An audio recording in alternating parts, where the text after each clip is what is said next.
America మహాపురుషుడు ఎవరంటే ఇప్పుడు అందరూ ఎక్స్ మస్క్ అంటున్నారు. ఇందుకు కారణం లేకపోలేదు. 14వ బిడ్డకు మస్క్ తండ్రయ్యాడు.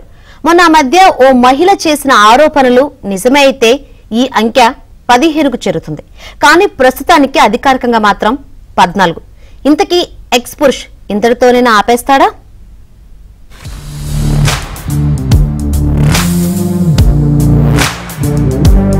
ఎలన్ మస్క్ ప్రపంచ కుబేరుడు, లక్షల కోట్ల సొమ్ము, తరాలు తిన్నా తరగనంత సంపద, ఎంతమందినైనా పెంచగలిగే స్థోమత. అందుకేనేమో ఏకంగా 14 మందికి తండ్రయ్యాడు. ఎక్స్ట్రా ప్లేయర్లతో కలిపి ఒక క్రికెట్ టీంనే కన్నారంటూ మస్క్ మీద జోకులు పేలుతున్నాయి.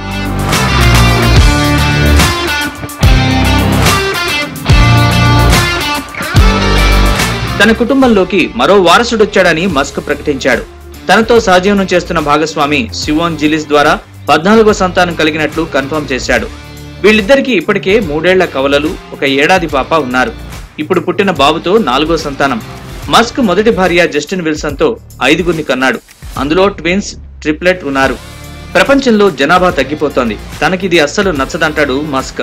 ఎక్కువ మందిని కనాలనేది తన కల అని ఎప్పటి నుంచో చెబుతున్నాడు.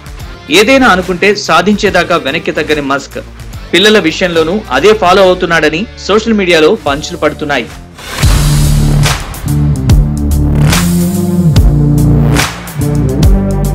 ఎలన్ మస్క్ తో బిడ్డను కన్నానని ఇటీవలే రైటర్, మాగా ఇన్ఫ్లుయెన్సర్ యాష్లీ క్లైర్ ప్రకటించడం వివాదాస్పదమైంది.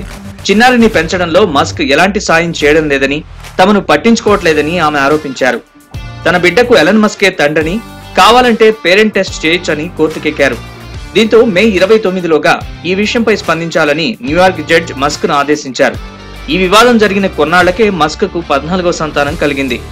మొత్తానికి ప్రపంచ కుబేరుడే కాదు, మహాపురుష్ కూడా అని, ఇదే అతని ఎక్స్ ఫ్యాక్టర్ అని మస్క్ పై నెటిజన్లు సెటైర్లు పేలుస్తున్నారు.